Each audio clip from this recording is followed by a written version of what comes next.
Part of metabolic activity is the ability to move materials into and out of cells. This is important in cell communication and normal cell function. For example, in order for the cells of your nervous system to function properly, ions, water, proteins, and other molecules need to be able to pass into and out of cells. The cells of the nervous system form networks. They, like all cells, are able to function because they can control what substances are inside the cell and what substances stay outside the cell. These materials move in and out of cells by passing through the plasma membrane of the cell. The plasma membrane surrounds the cell and separates the interior of the cell from its environment. This semi-permeable membrane is composed of a lipid bilayer.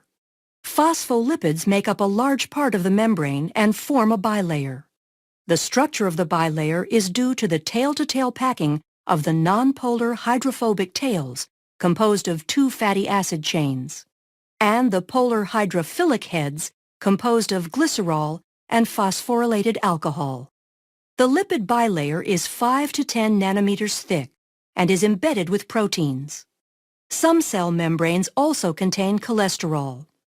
A plasma membrane contains different types of proteins which are specific to the particular function of the cell.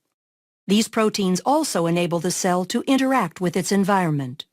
The entire structure of the plasma membrane can be described as a fluid mosaic model. The phospholipid bilayer has properties resembling fluids, and the differing proteins and their attachments on either side of the membrane resemble a mosaic. The plasma membrane is the gatekeeper of the cell, allowing certain substances in and out of the cell at certain times in certain amounts. Diffusion is a process in which substances move across a membrane from an area of high concentration to an area of lower concentration, or between areas of opposite electrical charges. This is called the electrochemical gradient. Small, non-charged particles, primarily gases such as oxygen and carbon dioxide, can diffuse through the plasma membrane by moving in between the phospholipids in the bilayer. However, the cell needs to control what enters and leaves, and so transport proteins aid in the selective movement of other molecules across the membrane without the input of energy. Through facilitated diffusion, larger molecules, polar molecules, and charged ions use channel proteins embedded in the bilayer. The transport of other substances requires a special carrier that will bind the substance on one side of the membrane, which triggers a conformation change in the protein carrier, causing it to release the substance on the other side. When the substance being moved across the membrane is water, the process is called osmosis. The cytoplasm of the cell, as well as the interstitial fluid, is composed of solutions. The solvent, usually water, moves across a semi-permeable membrane toward a higher solute concentration, consisting of various molecules or ions, until equilibrium of the solutions is reached. The plasma membrane contains proteins called aquaporins, which are specialized channels for the movement of water during osmosis. A cell in a hypertonic environment will have water move from the inside of the cell toward the higher concentration of solutes in the solution outside the cell. In a hypotonic solution, the concentration of solutes is higher inside the cell than the outside environment, so water will diffuse into the cell. When the solutions on either side of the membrane reach equilibrium, they are referred to as isotonic. When substances need to be driven against their concentration gradient from low to high concentrations, active transport is required.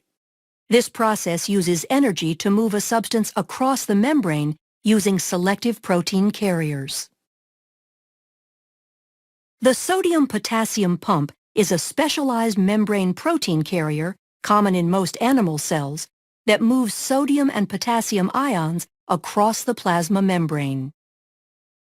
ATP fuels the pump in the movement of these ions from low to high concentrations.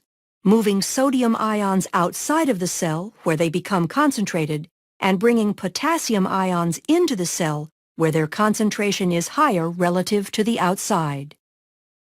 In other instances of active transport, the concentration gradient created from the action of one pump can be used as the input of energy to drive a different pump, a process known as coupled transport.